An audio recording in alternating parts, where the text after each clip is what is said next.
Welcome back to the Black Label Mindset. We're joined tonight by an incredibly special guest, and I don't say that lightly. International celebrity speaker, singer, songwriter, storyteller, safari guide, and survivor, the one and only Richard Field. Rich, thank you so much for joining us on the podcast tonight. You're welcome. I'm blown away that you've decided to come on. For those of you who have been following our socials, a few months ago I made a post about my all-time dream podcast guests, and Rich was one of them. So tonight I'm going to be a little bit quiet and let Rich do most of the talking, because the wisdom that we've got here tonight is something really special. So can we dive in head first? Sure, mate. Can we start with a little bit of a backstory for people who might not know who you are? The story of Richard Field, how you got into what you're doing at the minute, everything that's your story. Okay. All right. Thanks, mate. Thank you. I'm excited to be here and humbled. Thank you. So I guess my history, I was born in Africa. My family moved from South Africa to Australia when I was 5. And I think ever since we landed in Australia, I was trying to get back. I just loved Africa, and I loved the wilderness. And every second Christmas, we would go to the Kruger National Park in South Africa, which was my favorite place as a kid. And I became a different kid when I went in there. When we went through the gates into the park, I went from like a shy, retiring kid to, organizing the family, having them marshaled. Every hour we were changing seats so that we could best be prepared to spot animals. And I really wanted to spot lions. Lions were my favorite thing. And so I fell in love with the bush early. When I was 7, we did a trip through the Kruger National Park where we had a guide driving us around, and halfway through I just looked at this guy and I thought, this is the smartest guy in the whole world. I don't know why not everyone is doing this job, and that's what I'm going to do.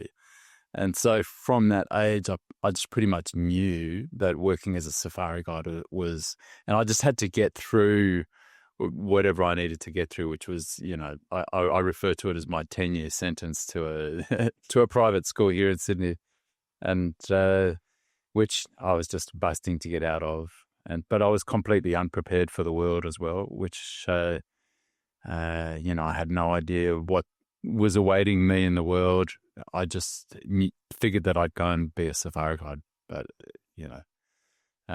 so I wanted to finish university first, but I was really struggling at university because, I was doing all those first year subjects where nothing really relates to whatever it is that you actually want to do. And I failed Stats 101, I think 3 times. It nearly killed me. And I just found myself feeling really quite far away from the dream.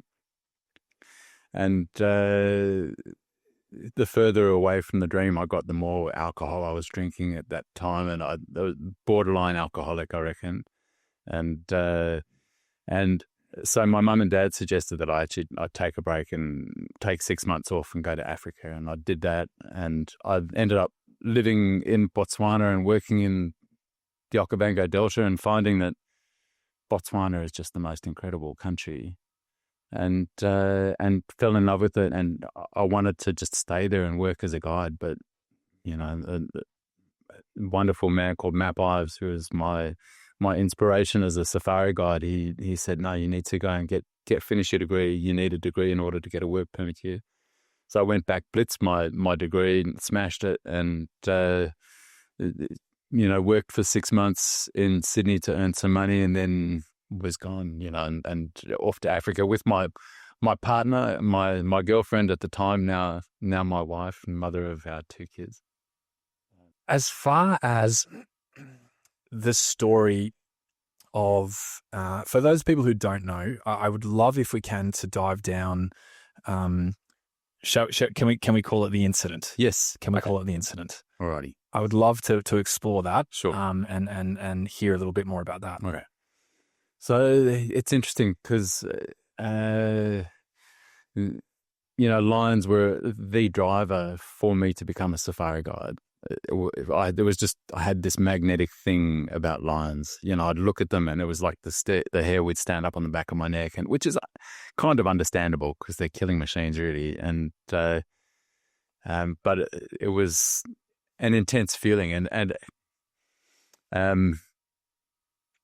I ended up wanting to just work in areas where there were lots of lions. And we'd moved to Botswana. Beck and I had moved to Botswana, and we started working at our dream camp, which is a place called Savudi, which at the time was renowned for lions. And everyone who'd ever worked there had experiences, sort of close encounters with lions, and they'd always gotten away with it and always had good stories to tell. And I thought, well, I have a lot of fear that I don't feel like I can express to anyone else, but I just thought if more exposure, I would get over my fear.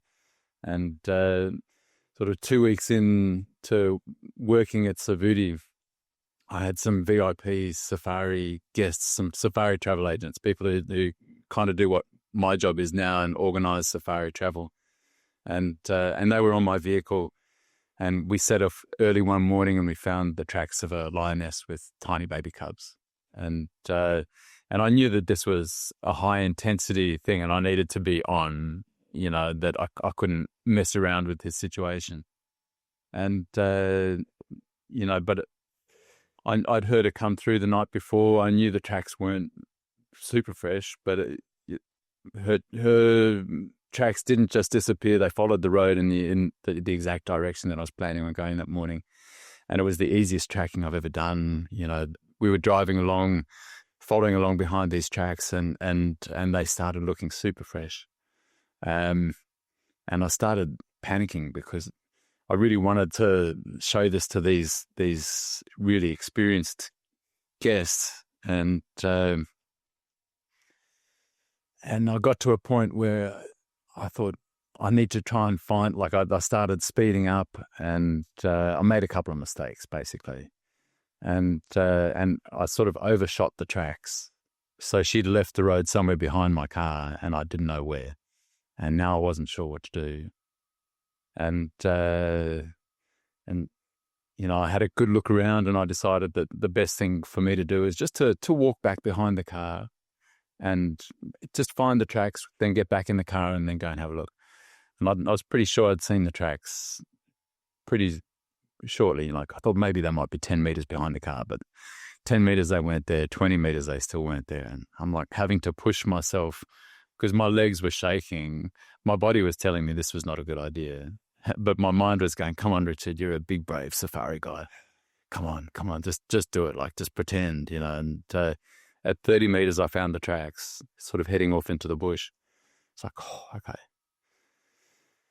And I was just about to head back to the car, and then I saw one of those little cub tracks. I thought, I've never seen a cub track that small before. Let me just have a last little look at it.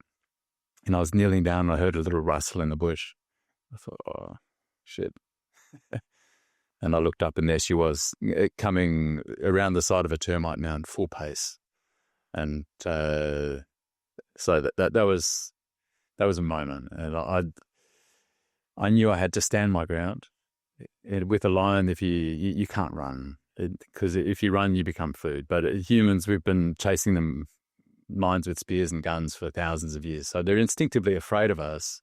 And 999 times out of 1,000, when a lion charges, it's going to stop with a human being, as long as you stand your ground. And so I stood my ground. I yelled and screamed and did all the things. And I just figured that she had to stop, because if she didn't stop, I was going to die. And she didn't stop. And I think I must have closed my eyes. She barreled into me, and I don't remember seeing it. I must have definitely had my eyes closed. And I found myself on the ground with this lion on top of me, and there was my whole world, just the extreme stress of the moment got vacuumed into my head, and I started thinking the same thoughts over and over again. I'm thinking, I can't believe I'm going to die. I can't believe I'm going to die. And it was weird because it just didn't feel like my day to die. Like I had a really strong feeling that this was not my day to die. And I thought, well, if that's the case, how am I going to get out of this? I just didn't know. And then I thought, I've got to fight. Good idea, Rich. I was like 70 kilograms wringing wet, and I'd never punched anything except my younger brother. My younger brother said, you got to remind people that you had actually punched something. And I didn't know that she'd dislocated my shoulder with the first blow, my left shoulder. But none of that really mattered. I put my 3 absolute best punches into that lion's stomach, and still to this day, it's the single most useless thing I've ever done in my entire life. I don't think she even felt it. I thought it was like I was tickling her or something. Can I ask what it actually felt like? Like can you describe the? It was, like when you can touch people who have solid muscle, but it was literally like touching a solid bit of brick. Like it was just the kind of muscle that you can't even like poke. And I remember just going, oh, okay, that's whatever I'm trying to do is not going to work. And at that point it was like, oh, okay, so maybe I am going to die. And it was funny. It was the first really cold morning of the year, and I've had these gloves on, and for some reason I just put my hands behind the back of my neck, which wasn't a conscious thought. Like I didn't think that was something to try and save myself, but it's just what I did. And then I felt her teeth on the back of my head, and I just thought, oh, okay. So that's how it's going to happen. And she bit down hard and deep, and I started tasting blood. And at that point, it was like my world dissolved. And I was still conscious. All the fear just disappeared, and it was replaced by this incredible sadness. And because now I knew for certain that there was no getting away now. When you got a lion biting on the head, there's just one result. And so, it was, a lot of people talk about seeing their life flash before their eyes. What I saw were the things that I hadn't done in my life. And a lot of it related to the people that I loved the most. I saw Beck she was back at camp, just a few kilometers away, and we weren't going to get married now. We were engaged at the time, and I was just gutted that we were not going to get married. And I could see how much time I'd wait. It was a moment of truth, Adam. It was like a quick, brutal self-assessment, not judgmental, but just like, oh man, you've wasted time. And I could see it, and now I could see that I was just going to leave her in the worst situation imaginable. Can you imagine? Yeah. She's like, I'm going to be dead in the most gruesome way. Yeah. She's going to have to be there to clean up the mess. Yeah. Do you remember loosely how long the attack took? Was it? Did it? People have experience talk about everything slowed down. It felt like 5 years and it was 10 seconds. Do you remember how? I don't really know. And it's probably maybe 20 seconds. But this moment was like, it was just boom, boom, boom, and it was just feelings and emotions which were so powerful and so intense, and so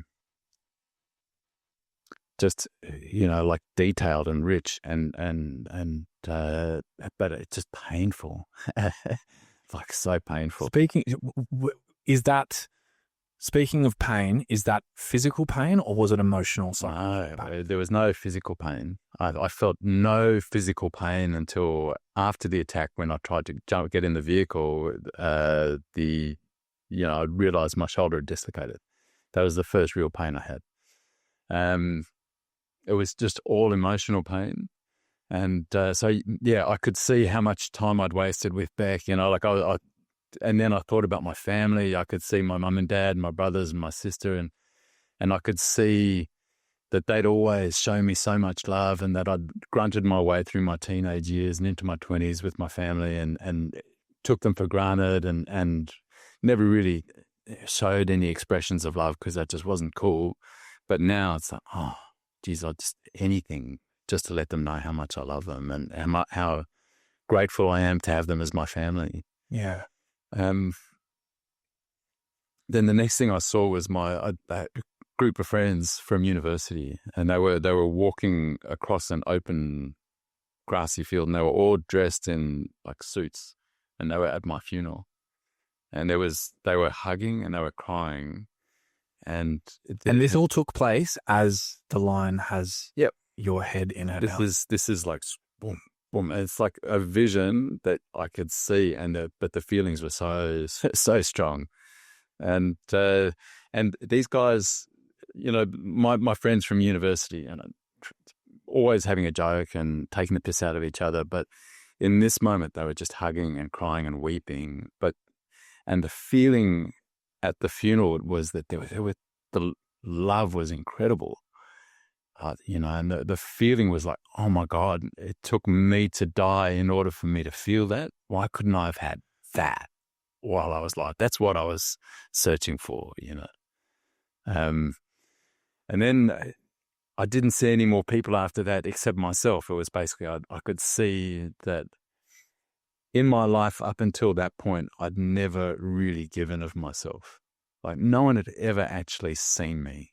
You know, I just sort of skated through under the radar, taking what I could get from whoever I could get. And as long as I was heading towards what I wanted to head towards, then that was me. But I was just, you know, I didn't put myself out there, didn't make myself known or anything like that. And in that moment, it was like I sort of got a glimpse of what I could offer, you know, the potential of who I could be as a human. And it's like, oh, wow, I could be that. But there was no more time. And it's like, oh. The moment that she let go, did you have a sense of, you know, once the sadness and regret kind of hit you, did you have a moment that once she let go, you realize, actually, I am going to survive this? Or No, was it very... No, it was the worst. So when I realized that she wasn't on me anymore, that was the scariest moment of the whole thing. Far and away the scariest moment, because I still thought I was going to die, but this was going to get dragged out. You know, at that point, when she let go, I'd actually had a positive thought. Like I'd sort of come through this deep moment, and I'd come through, and I was thinking, well, it's going to be interesting to know what it's like to die. And I'm you know, just one more bite away, and I reckon, you know, I'm going to know soon. And then I felt like she wasn't on me, and it's like, oh no, what's happening? And then I thought, well, maybe she's gone to go and get the cubs. Maybe I should play dead. You know, it definitely wasn't an awareness of I'm going to survive, but I thought maybe I should play dead, but I couldn't help myself. And I looked at, and I don't know, I guess it must have been all the blood just sort of coming around my down my head, but it was like looking through a TV screen, and I saw the lion running away, and I'm thinking, why is she running away? And then into my field of view from the left came the car being driven by my guests. And my initial thought is, they're not allowed to drive my car. I could get into trouble for that. Can I just step back into that for a second? You said that knowing in that moment you were going to die and having that fear and then that positive feeling come back, how do you view death now? Being so close, you know, leaving the light into the dark, so to speak. How do you? I'm pretty philosophical about it now. Yeah. Like I feel like when it's going to happen, it's going to happen. And, you know, there was an incident here on the Northern Beaches about 9 years ago where a lady was walking with her shopping and a truck lost its brakes. And anyway, she was doing nothing wrong. She was just walking home with her shopping, and she got killed. And I remember watching that and going, shit, I had my head in a lion's mouth and I'm still here. Man, what's that all about? You know, and just trying to make sense of it all. I can't really make sense of it all, but it's, I guess I'm less fearful now because I just feel like whenever it's going to happen, it'll happen. But I think what I'm fearful of is not, you know, I had so much to regret in that moment when I was 25, and I just want to make sure that I don't have stuff to regret. Like I just want to get my house in order, you know, the people, but focusing on the people that I love, you know, that stuff is the real important stuff. Yeah, absolutely. The guests scare her away in the car. You are effectively in the middle of Africa, covered in blood. Yeah. As far as the injuries, what was going on there? You did touch on the dislocated shoulder. Yeah, so, well, I mean, the obvious one is the head. You know, my ear was almost off. My left ear was almost off. My lip was wide open. From here backwards was just in shreds. And, you know, I'd had a number 2 haircut the week before. So my head was actually in good position for the doctors to go to work when we eventually got to the hospital. But, she just raked my head with her claws, and you know, when the doctors eventually stitched up my head, there was 110 stitches to the head, but they couldn't stitch the bite wound; it was too big. So they were really worried about infection. Infection was a big danger. Obviously, you know, lions, you know, they're eating lots of, you know, old carcasses, and there's a lot of bacteria and potential for infection. So really it's a miracle I didn't get a massive infection. And, you know, I think I lost 6 pints of blood or something like that. And, yeah, it was full on. Like, it was a full on experience. Physically, the shoulder was injured, and that was, you know, one of the more painful parts. Once the tissue, you know, they had to sort of cut out the tissue at the back where the bite was, and once it had regrown sufficiently, and we checked it every day to make sure that there was no infection, they took a skin graft from my thigh and stuck it on the back there, which is where it sits to this very day. It's a beautiful scar. So they drive you back I'm obviously assuming they're racing back to the hospital and calling for help. What was the moment like when you reunited with Beck? So when we're driving back, and the lady's on the radio. She's calling the other guide, and they're sort of shouting backwards and forwards to each other, and there was a point, because it's a 2-way radio, and one's talking, then the other one's talking, and then all of a sudden I hear this sort of person break in, and it was Beck, and she can hear that there's a problem, but she doesn't know what the problem is, and she says, "Irene, it's Beck. What's happened?" And she says, "There's been an accident. Richard's been attacked by a lion." So, those are the words you don't want your fiance to hear. It's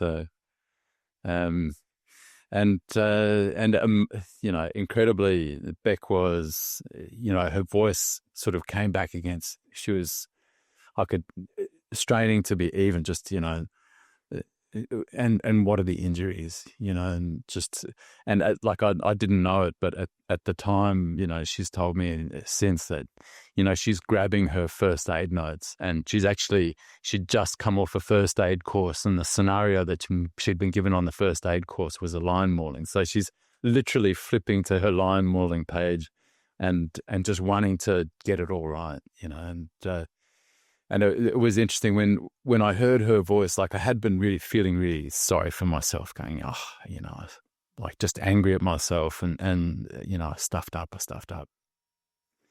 And,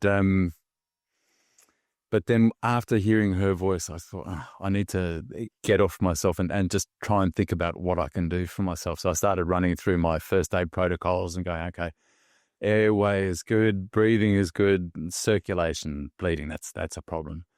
And so when Beck came into the tent to look after me, and she was sort of going through her protocols, I said, I think you can just go straight to C. You just go to the bleeding, you know. You had those incredibly highs and low emotions as the event's taking place. Yeah. Was there an immediate sense of joy seeing Beck and the people that you loved when you got back, or was it still so raw that it was? You know, I felt shame. Like I felt like I just was really. I felt a lot of shame that I put Beck through that. Like it was, you know, this. I could feel that this incident wasn't going to just affect me; that it was obviously going to affect Beck hugely. And so, you know, I was worried about how, you know, how she was going to be. And then, you know, when she came in and she was, you know, giving me first aid, and she's cradling my head in her lap, and I'm looking up at her and I'm saying, you know, so can we get married today? You know, and she's just looking at me with absolute love, and except it was, you know, my lip was open, so can we get married today? And you know, she's doing everything by the book, and there was a lot of love in that moment, and we had some really beautiful moments in that tent, and it's a powerful connector. You know, Becca and I have been married for 25 years now, and you know, like our marriage hasn't been a smooth ride, like any marriage, like any relationship, but I think the fact that we've been through that, and like we've been through a few other things as well where it's been significant, and as hard as it is to go through, it's been a real big connector for our. Yeah, I bet. Leading into the recovery process and helping, you know, obviously navigating the marriage and life and career and business and trying just to live your day to day. Yeah. We can all naively assume the physical recovery was obviously pretty traumatic. A lot of us have had stitches and know how that works, and you can assume that there'd be nurses and doctors and that sort of stuff. We can, without discounting that, of course, but we can all, I suppose, understand that. Everyday people here who haven't experienced what we've experienced. The physical side of things is easy to understand. The psychological recovery process was probably a little bit different. Am I right in assuming the process of that is really much harder? Yeah. How did that transpire? Man, there was no process. And you know, if someone had said you need to do this, and a lot of people said you need to get help, you need to go and see someone, and I was like, no, why? I'm fine. You know, and I was 25-year-old male in the late 1990s. You know, no one was talking about mental health. Yep. And you know, in the years after, I just made a decision not to talk about it, you know, and that was my way of getting over it or getting through it. I wasn't getting through it. I was just trying to put it away, and I sort of refer to it as putting it in the box. I just like packed it away and locked it, and just tried to create a life where that didn't exist. I just had to carry the box around with me for 15 years. I really didn't, you know, it was about 15 years that I tried not to talk about it, and I would avoid situations. You know, when we came back to Australia, we'd be out with mates at the pub, and people would be going, "Oh, you're the lion guy," you know, and they'd be like a friend of a friend, and say, "Oh, tell us the story." I'm like, you know, and at that stage, I hadn't, you know, I still didn't really understand the story, and I hadn't really had any help or therapy or anything like that. But being a people pleaser, I'd start getting into the story, and then you know, I'm like 5 minutes into the story, it's like, "Oh mate, just hold on a sec. Hey buddy, come over here, you gotta listen. Can you start again?" It's like, oh, man. Were there key points throughout the recovery process that you can pinpoint where you did see improvements with your mental health?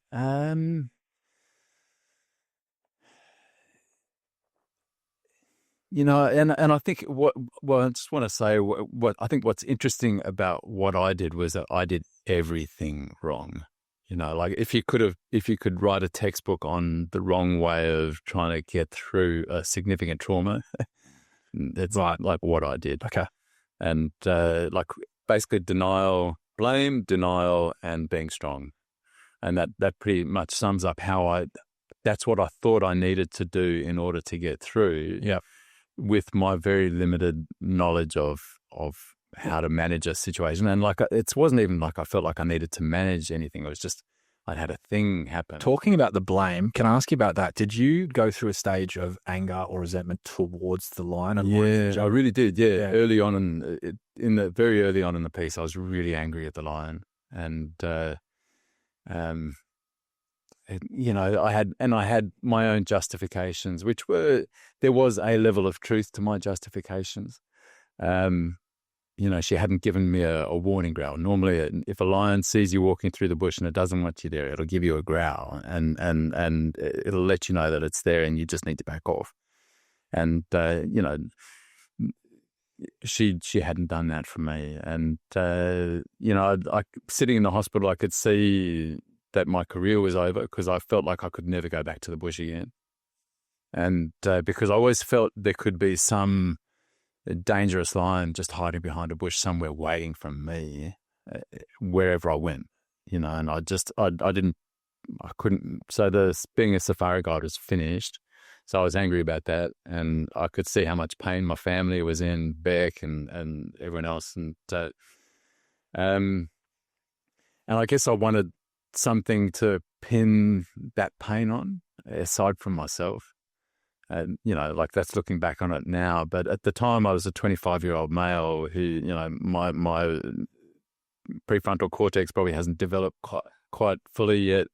And he's still looking at things through a blame perspective. But yeah, I was really, when I heard that a vet had come in on the day and analysed the situation and decided not to shoot the lion, I was really angry because it sort of pinned the blame on me for the whole thing when I felt like the lion was really dangerous. And anyway, as luck would have it, I managed to bump into the vet. She happened to be, let me tell you something. Life, Adam, it's magical, hey? And this is an example. So I hear about this vet. Her name's Kathy Alexander. And I heard that she'd come in, analyze the situation, and I made a pact with myself that somehow I was going to find that lady and tell her the whole story, give her all the facts, and that she was going to change her mind and she was going to shoot the lion. And eventually, when I was able to leave the hospital after a couple of weeks and stay at a hotel, but every day go backwards and forwards to the hospital getting the dressings changed, this one evening I walk into the lobby of the hotel. And it was one of those old school notice boards where you still have to push the letters in individually. And it said, in conference room B, Department of Wildlife and National Parks. And they even listed the name of the keynote speaker, Dr. Kathy Alexander, the Chobe National Park vet. I'm like, holy crap, she's here. And it's like, so now I had my opportunity to find her and speak to her. And when we did get to sit down, I just went straight in and I said, Kathy, you made a big mistake. You're putting people's lives at risk, and gave her all the details. I said, and she said, well, look, as a young lioness, possibly her first ever set of cubs, that would have been really stressful for her. I'm like, I'm the one with the bandages kind of thing. And I sort of was starting to get to that stage where I was just trying to have to say the same things over again, but like slightly louder, because that always works. And she stopped me and she said, no, Richard, no, you need to get over this. Otherwise you're going to be carrying it around with you for the rest of your life. And you need to accept the fact that you put yourself in that position. If you hadn't put yourself in that position, this would not have happened. And I was like, yeah, but that was quite confronting. Yeah, 100%. And it's so, but her directness and her honesty, as hard as it was to hear, and it was devastating for me to hear, but it was what I needed to hear. Ultimately, when I did decide to take responsibility, I had an epiphany where, I thought, well, what could I have done differently? And I could, immediately see a couple of things that I could have done differently, which would have meant that I didn't get out of the vehicle. If I don't get out of the vehicle, then I don't get attacked. It's like, holy crap, if I make a different decision, I get a different result. So I'm the dangerous one, not the lion. And so that conversation with the vet was crucial in terms of allowing me to go back and work as a safari guide again. I never would have been able to work as a safari guide again, I don't think, if I hadn't have had that conversation. Was that the critical point where, and you touch on this in your seminars and talks, where it's that accountability, it's owning the... It was a point. It was a key point for me where I was. All I wanted to, it opened the door for me to go back, and I took enough responsibility at that time to be able to go back. And then Beck and I got married. I started thinking a little bit differently in terms of my guiding. I was a little bit, a lot less gung-ho. I was pretty cautious afterwards. And now I was thinking about Beck as well and my family, because I could see the repercussions if I chose to do something dumb. And not that it was necessarily dumb. Like the decision I made, a lot of other guides would have made similar decisions in that situation, possibly just based on the culture at the time. But how did you get to that stage where you did have to, as you so eloquently have created this whole thing around, like, embrace that lion? How did you get to the stage of this really traumatic, horrible experience to embracing the lion and owning that? And that was a tough journey, and it was a like I'd made the decision to put the story in the box. So I'd had the sort of epiphany about the responsibility, which allowed me to go back and work as a safari guide. But in that point of time when I started working as a safari guide, I decided I wasn't going to tell anyone the story. I didn't want to even tell any of my safari guests or anything like that, because it was something that I didn't understand. I didn't want to cheapen it just by turning it into some campfire story, And the more and more I went down that route, it felt like the right decision, and until, there was a point where I think in 2011, I realized that I'd missed the anniversary of the attack, and I hadn't thought about it. And I thought, well, I haven't thought about the lion in a week now, and this is like 12 years on, so I must be getting over it. And, but then I was in the pool with my daughter. She was 4 years old at the time, and my hair flicked up at the back, and she saw my scars, and she said, "Dad, what's that?" I'm like, "Oh, okay, yeah, we need to have a little chat. I need to try and figure out how to tell this to you in a way that it's not going to scare you for life and not going to traumatize you, but realize that something big happened." And so that was like, oh, okay. I knew at some point I'd have to tell her, but I didn't know how that was going to happen. And then I had another couple of moments. One with a friend who his daughter was best friends with my daughter, and we just started to get to know each other. And their daughter also saw the scars. "What's that on the back of your head?" And at that point, it's like I could just tell them that I had an accident and we could leave it at that. And no one's going to ask any questions. But I thought this might be someone that I could become really good friends with. And if we do become really good friends, how far down the track do we have to go before I actually tell them? And so it was like, okay, I'm just going to tell you. And that made me realize that it's going to be harder to keep this thing in a box. And I did a trip with an American family who I really loved, but as a guide, I had this real professional barrier. I'd started talking about it a little more in personal context here in Australia, but as a safari guide, the vulnerability involved in sharing the story, and it was something that I wasn't really prepared for. But they asked me, this family that I was connecting with, they said, "So what's the most dangerous thing that's ever happened to you in the bush?" And I'd had that story, pretty much with every single guest. And I would just always give them another story or make something up. And with those guys, it's like, I really want to tell them, but I couldn't. And I gave them the other story. And at the end of the safari, I'm waving goodbye to them, and they think they know me, and I'm going, they don't actually know me. And it's that was the moment where I realized that I needed to let it out of the box, because otherwise, people, if I wanted people to see me and know me, and then I need to just start accepting this as a part of my life story. At that time, I was working with another travel company. I was, getting a monthly wage, and I didn't have time to unpack the box at that time.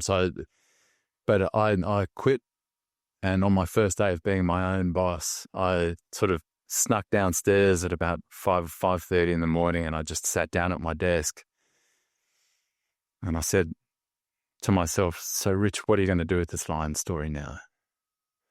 It's like, okay, I'm gonna embrace it as a part of my life. I'm gonna accept it that this is a part of my life, and I'm gonna start sharing the story. And that morning, I started writing about it really for the first time. Sort of bringing in what I felt, and talking about that moment when the lion was biting me on the head, which I sort of referred to as the gap, it was the gap between life and death, but for me. And when there were times when I was sort of starting to write that I was shaking, physically shaking, and then I was like just weeping, and that when I got through that gap moment, like writing about it, I just thought, man, I just can't waste any more time. I could feel all those feelings so strongly, even though it's 15 years later. And that's the thing, sometimes we think time heals, but it doesn't. It was the unpacking of the box and allowing myself to process it in that way. For me, I mean, really, I could have done it in more healthy ways way earlier if I'd allowed myself, but I'm a pretty stubborn bastard. And with this incredible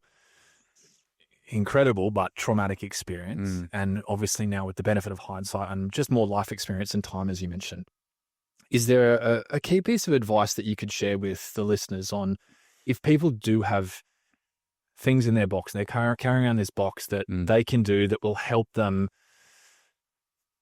detach and diffuse from these really difficult things that have happened in all of our lives? We've all got skeletons in the closet, so to speak. Is there something that you can impart for us that you would suggest people do in their day-to-day lives? Yeah.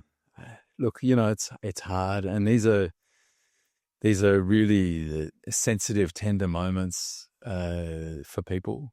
And, I don't think that there's a one-size-fits-all, but I know for myself what I've discovered is that, the more responsibility I take, and the more acceptance I have, and the more willingness I have to share the experience and be vulnerable, and to just allow, just be as open and honest with it as possible. It's like, the trajectory of my life started going up. Prior to that, for the 15 years, it was basically blame, denial, and being strong. And there was also a desire. It's like, sort of like look at life like a graph. There was a desire to stay out of trouble, understandably. To not ever get myself in a situation where I could inflict that level of pain on the people that I love. And so I need to stay in the safe little band in the middle.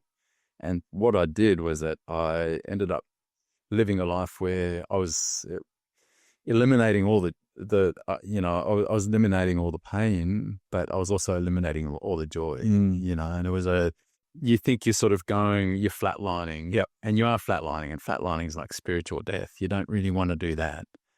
Not for long periods of time, but maybe you need to do it for a period of time just to get through it. You know, I guess you need to feel into what's right for you. And, yeah, so when there was blame, denial, and being strong, my trajectory was down. Taking responsibility, like the more stuff you can own, the more power you have over the situation. That's the exact word I was about to use with you. It's almost like you're giving the situation, the person, the experience power. Yeah. You know, you're giving it all that power. It's a bit like, you know, being so angry and so resentful at something or an experience or whatever it might be is almost like, you know, drinking poison and hoping the other person dies. Exactly. You know, it's that sense of, by owning it, does seem like you do have that power back and ability. You know, the more you can own, the more you can change. Yeah, absolutely. The next question I wanna ask is quite deep and quite sensitive and challenging in the sense of the nature of this conversation in the episode today. Why do you believe you were meant to survive? You said earlier that you knew today wasn't the day I was going to die. Why do you think that you had that sense, and what purpose does that serve you now? Yeah, I don't know. It just gives me a good kick up the ass now. You know, I don't know. I honestly can't answer the question. I don't know why I'm still here, but, you know, I feel that we all have our gifts. Like we're all, you know, we come onto this planet with we're just different people, you know, we've got different things to offer. And one of the things that I saw in that gap moment was that I'd never really shown myself, that I'd never given of myself, that, you know, and I could see how much I had to offer. And, you know, I don't know what that looks like necessarily, but, you know, singing, for example, you know, singing was always a part of my life, but I was so embarrassed to sing for some reason. I couldn't. If it was almost like if I sang, it was almost like I was naked, and people would see me naked. They would see me, and I couldn't they wouldn't be able to put that vision away, you know. And it was almost like I was scared of my potential and what might be there, and I still have like you know, I'm not great at promoting myself, or, you know, I'm really slack in that regard. I guess part of it because, you know, like the gap always sits with me, this gap moment. You know, I kind of live my life by going, okay, well, if I get hit by a bus tomorrow, what are going to be my key regrets? And, you know, it's family really that are priority. And so if I need to sacrifice, you know, doing an event or doing this or that, you know, or maybe I'm just using them as an excuse to not put myself out there. I'm not sure. But it's, yeah, I don't know. But I feel like it's motivation for me to just give what I can, like give the gifts that I can give. And so like I need to be freer with that. That's, you know, I'm still walking a journey, mate. And sometimes I feel like I'm still at sort of starting point. Yeah, okay. Is that what led you to move into you talk about the singing and the songwriting and the speaking, especially on stages? Is that what led you to share your story with that? It was you felt you had that potential, or was it you were able to impact people and that was more of the journey you wanted to go down, that sharing your story could actually help and positively influence people? I knew I had a story. I knew it was a big story. And I think, you know, like where I was at the time, you know, I just left working for someone else, and I thought, well, this is an opportunity for income. You know, being really honest and blunt. You know, it's like, well, I could be a speaker. You know, and I had done some corporate speaking before, but you know but I'd avoided the going anywhere near the line. I'd, done some other stuff, but I always felt a bit like a fraud because I had no real business experience or knowledge or anything like that. I was just, I think it just, I felt like I had the story and I needed to start sharing it, and in whatever form it took. And I didn't know what was there, and I guess I needed to walk the journey of unpacking it to see what was there, to see what resonated with people, and to, and then, like, people go, oh, yeah, that's great. Like I got that. The interesting thing is that I would, if I'd tell my story, and someone would come up and say, oh, I really like that bit where you said, this, and I'm like, I never said that once. You just heard that because that's what you need to hear, And, sometimes, there are little things off to the side where I go, oh, okay, yeah, that's an interesting angle. Now I feel like I think I've changed a lot as a person. That was 2014 when I opened the box. Yep. And now it's 2015. And I've changed as a human, I guess. Like I don't feel, like I felt in some ways like I need to be the speaker or I need to be this. Like it's like now I'm just me, and we live up in Bellingen, and we live in a beautiful part of the world, and I'm happy just sitting watching the birds on our deck, and I find a lot, like the moments of joy are the real, just getting back to basics and that kind of thing. And I need to, I spent quite a bit of time trying to build a business and being the entrepreneur and sort of chasing my tail in that way. And there's ego, and you're wanting your financial gain, but you never really seem to be eating the cheese. The cheese always seems to be running away from you. And it's like, fuck. Sounds familiar, mate. No more cheese for me. I want to. Based off this experience, based off the incident, based off unpacking the box, and with all the work that you do in your talks and seminars, and you talk about the songwriting and the singing and all the other amazing stuff that you're doing, what would be the one piece of advice that you wish people could take away from your events to live in their day-to-day life that would be the perfect takeaway for your message? Okay.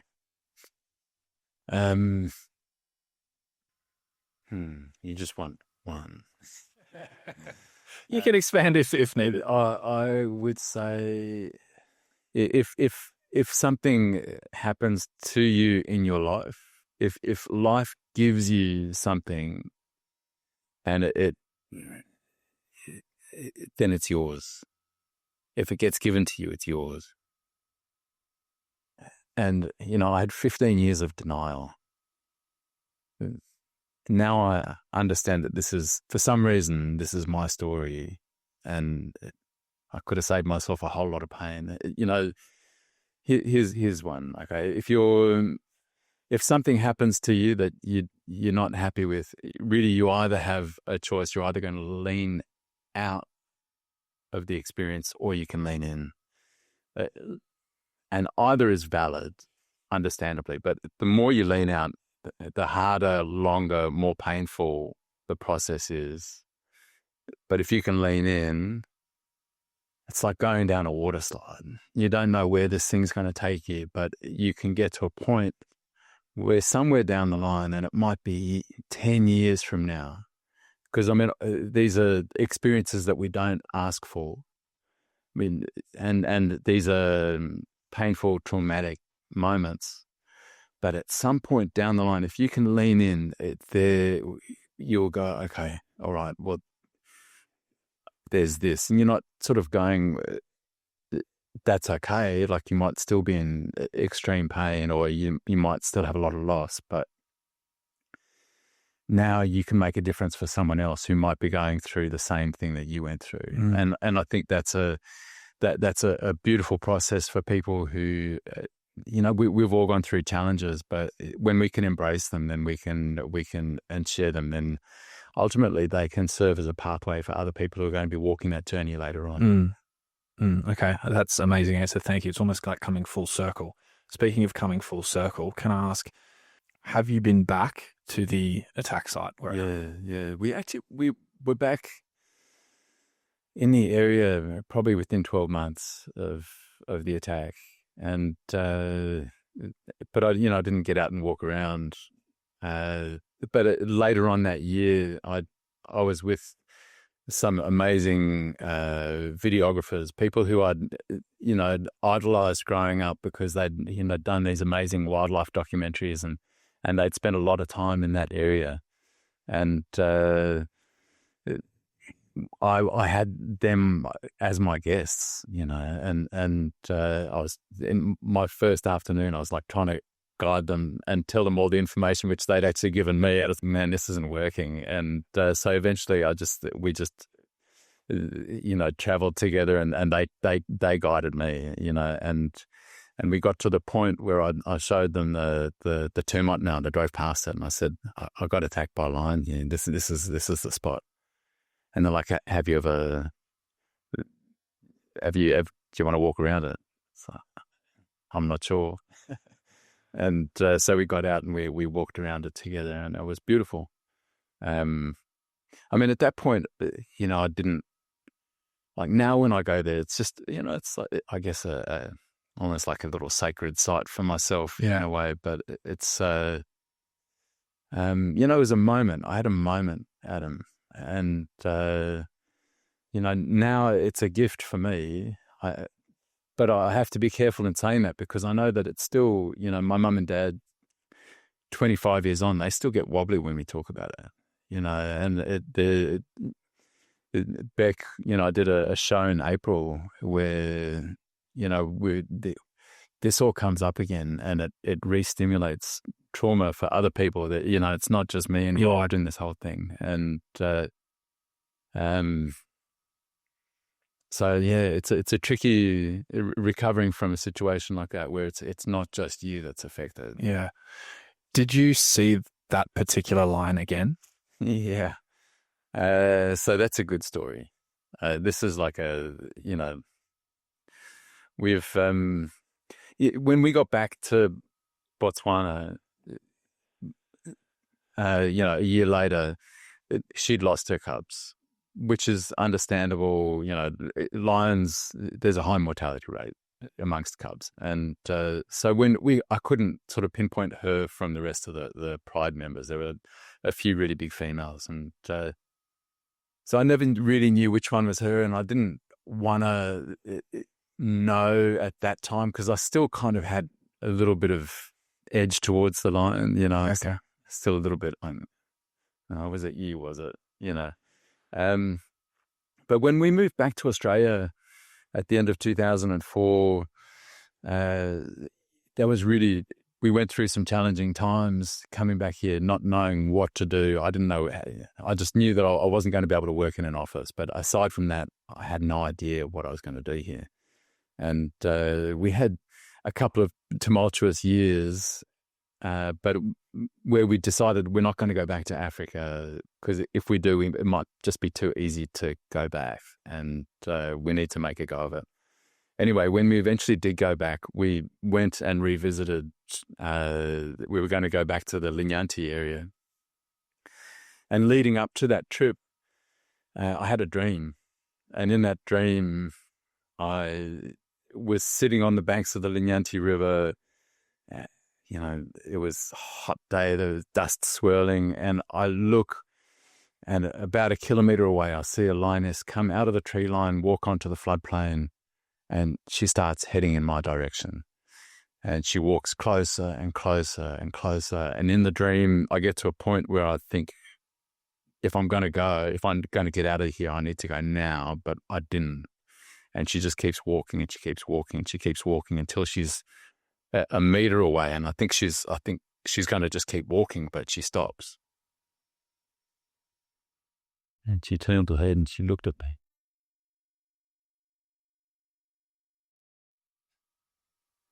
And then she carried on walking. And when she came out of the tree line, she was just a lion. But when she was looking at me, she was the lion. And when I woke up from that dream, I just felt this amazing peace. It was like she'd come and she said, there are no problems, that it's all fine.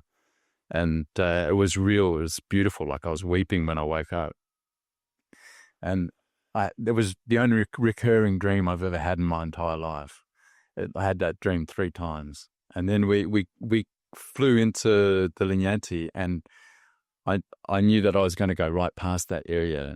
And so I asked the guy, can we stop here for a little while? And we're looking around.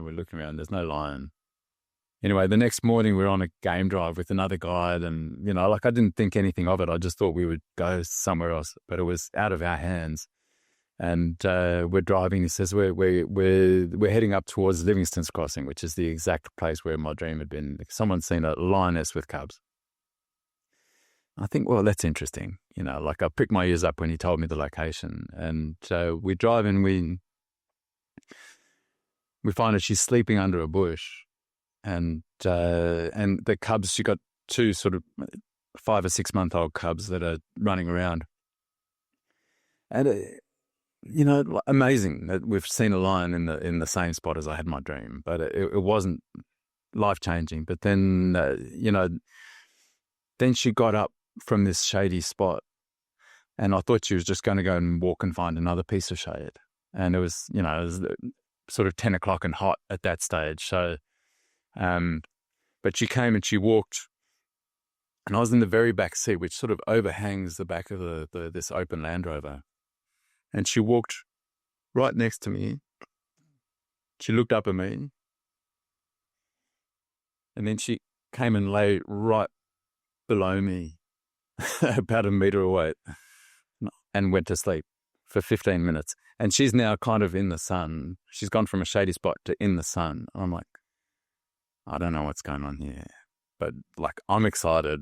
And I look over at Beck to see if she's sharing my excitement, and she's like, basically, I'm not happy, but for me, I'm going, this is what happened in my dream. And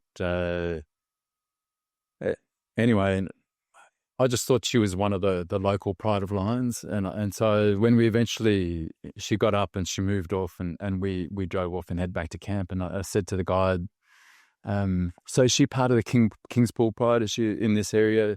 He says, no, there's been a lot of ructions down on the Savudi Channel. She's actually from Savudi, and she's come up here to get away from the male lions that are fighting. And so I'm like, It's giving me goosebumps, my goodness. It was a goosebump moment. Was there a moment where, species didn't really matter? Did you have that moment of man and lion and that sense of peace? Like you touched on earlier, I definitely felt, like you said in the dream, it's kind of like, it's okay, we're all good. Yeah. The dream helped me let go of any energy I was holding around the lion.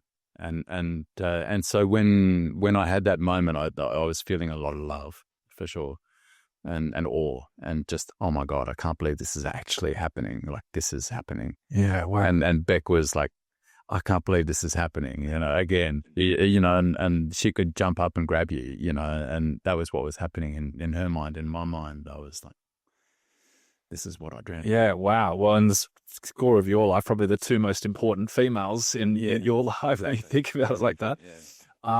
If you could speak to yourself before the attack, with all the wisdom and insight and hindsight that you have now, what piece of advice would you give yourself? All this time has passed, a lot of healing, a lot of time to reflect. What piece of advice would you say to 25-year-old Rich before the incident? Oh man, I would have had a lot of advice for myself before the incident. And well,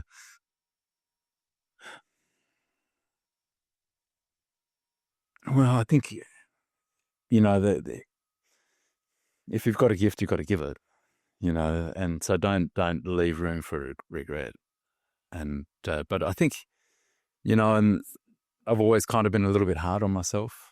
And so just, like I'm now learning to love myself more and or just be more gentle with myself and accept the fact that I'm not perfect and I'm never going to be.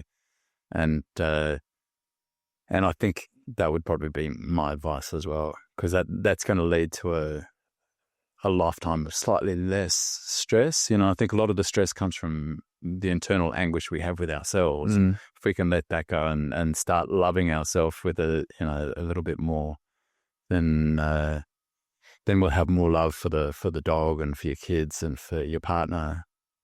But when we're not feeling good about ourselves, it's really hard to be loving towards those things that are around you every day. Rich, honestly, I could sit here and listen to you for hours and hours and hours. Firstly, I want to say thank you so much for coming on the podcast. This has been such an amazing experience. And as I mentioned to you, you were my all-time dream guest. So I'm very grateful that you've come on. Please tell our listeners what's next for Richard Field. What are you working on? Where can people find you? Where can people work with you, explore things with you? Great, mate. Thank you. Thanks. And it's an honor to be here, and it's been beautiful chatting. Thank you, mate. I'm on Instagram. I post maybe 3 times a year. But I did a show in April called Stories and Songs of Small Boys and Lions.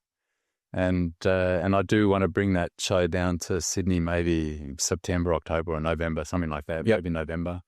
And that's beautiful. Like, it goes through some of these key stories. It's not just the lion story, but it's other, key moments, life-changing moments for me, and where Africa has changed the way that I see life, and which will be, there's room in there for another discussion as well at some stage. Absolutely. Things that we haven't even. There's a lot more. I think we need another episode. Absolutely. We will put the link for all those details in the description below. For anyone that does want to follow Rich, please head to the link in the description and jump on board.